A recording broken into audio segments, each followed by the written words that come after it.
అందరూ ఎలా ఉన్నారు? బాగున్నారా? ఇవాళ నేను బాగున్నానండి. ఇవాళైతే నా డిన్నర్ ఏంటో తెలుసా అండి? కొత్తిమీర కారం మురుమురాలు. కొత్తిమీర కారం మురుమురాలు ఏంటండి అంటే నేను చెప్తాను. ఫస్ట్ అయితే బాండి పెట్టేసుకోండి. ఆవాలు వేయలేదు, జీలకర్ర, మినపప్పు, శనగపప్పు, పల్లీలు వేసాను. ఇంకా ఎండుమిరపకాయలు కూడా వేయట్లేదు, ఎందుకంటే ఈ కారంలోనే పచ్చిమిరపకాయ కారం ఉంటుంది. సో ఇది ఏం కారం అంటే పచ్చిమిరపకాయలు, అలాగే వెల్లుల్లి, అల్లం, కొత్తిమీర, ఉల్లిపాయలు. సో అందుకే ఉల్లిపాయలు కూడా వేయట్లేదు, అంతా ఈ పేస్ట్లోనే ఉంటుంది కాబట్టి నేను ఇది వేసేసుకుంటాను. ఉప్పు, పసుపు.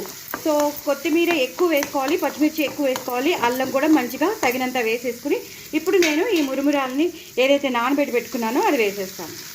నేను ఒక 10 నిమిషాల ముందే నానబెట్టేసుకున్న ములాంచి అప్పటికప్పుడు తీయకుండా ఇప్పుడు 10 నిమిషాల ముందు నానబెట్టుకున్న ములాంచి ఇంత మెత్తగా అయిపోయింది. నో ప్రాబ్లం, తొందరగా ఈజీగా డైజెస్ట్ అయిపోతుంది. చూసారు కదా, ఎక్కువ ఇంకా కొత్తిమీరతో కూడా మనకి సమస్య ఉండదు, ఎందుకంటే అంతా కొత్తిమీర కారమే కాబట్టి ఆ ఫ్లేవర్ వచ్చేస్తుంది కాబట్టి ఇంకేమీ వేసుకోక్కర్లేదు, హ్యాపీగా ఇలాగా తినేయచ్చు. నేను చాలా తక్కువ నూనె వేసుకున్నాను, ఇంకా ఉప్పు కూడా వేయలేదు, ఎందుకంటే ఆ కొత్తిమీర కారంలోనే ఉప్పు ఉంది కాబట్టి. మరి చేసుకోండి, చాలా చాలా ఇంత డిన్నర్ చాలండి మనకి.